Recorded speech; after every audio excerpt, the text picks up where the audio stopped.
അവരെ ഒരു കൊട്ട കാളാഞ്ചി പിടിക്കാ പൊക്കി അടിക്കാ മറിച്ചിട്ട് മറിച്ച് ഒരു കൊട്ട കാളാഞ്ചി ഐസിലടക്കണ സൈഡ് ഇതുണ്ടോക്കെ.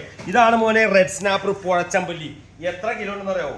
ഇവരൊക്കെ പുഴയിൽ കിടന്ന് വിളഞ്ഞ സാധനം കണ്ട തിരുത, ഒറിജിനൽ തിരുത, ഐസ് തൊടാത്ത തിരുത കണ്ട. ചൂണ്ടക്കേരയാണ്, ചൂണ്ടക്കേര. അതാണ് ചെറിയ വില വ്യത്യാസം വന്നേക്കുന്നത്. ഒറിജിനൽ ചൂണ്ടൊക്കെ ഓടിച്ചിട്ട് പിടിക്കുന്ന സാധനം കണ്ട. മീറ്റ് നോക്കി യെല്ലോ ഫിൻ ചൂണ്ട. ഇത് സിൽവർ പൊന്നാര. ഇത് കണ്ട പൊന്നാര മീൻ നോക്കി.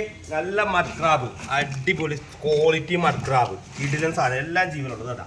നല്ല അടിപൊളി വരാൽക്കുട്ടന്മാര് കിടു കിടു കിടു കിടു. സീലാവ് മോനെ ഒരു 1.5 മുതൽ എന്താ ടേസ്റ്റ് എന്ന് പറയുന്നത്. നെയ്മീൻ പൊരിക്കും പോലെ പൊരിക്കുക, കറി വെക്കുക, എല്ലാത്തിനും പറ്റും. വെള്ളക്കൊഴുവ, സൂചിക്കൊഴുവ, ഐസ് തൊടാത്ത പയറുമണി, നല്ല അടിപൊളി കക്കറിച്ചി, നല്ല കിളിമീൻ ഇപ്പൊ കിട്ടാത്ത സീസണാണ്. വള്ളക്കാർക്ക് കിട്ടുന്ന കുറച്ച് സാധനം നമ്മൾ കളക്ട് ചെയ്യുന്നത്. നല്ല അടിപൊളി കായൽ കട്ട്ല, ഒറിജിനൽ കായൽ കട്ട്ല കിട്ടില്ലേ.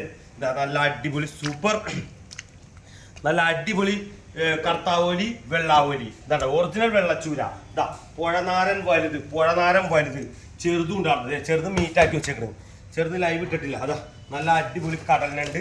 ഇതാ നല്ല പ്രാഞ്ചിലി, നല്ല സൂപ്പർ അയല, വള്ളക്കാര അയല കേട്ടോ. വള്ളക്കാര കിടിലല്ല, അതായത് വള്ളക്കാര പച്ചരി പോലത്തെ ചാള. കൊഴുവ മീറ്റ് നോക്കിയ മോനെ, കൊഴുവ മീറ്റ്. ഇനി എന്താ മോനെ വേറൊന്നും പറയാനില്ലല്ലോ. എല്ലാം അടിപൊളി അടിപൊളി. Okay, thank you.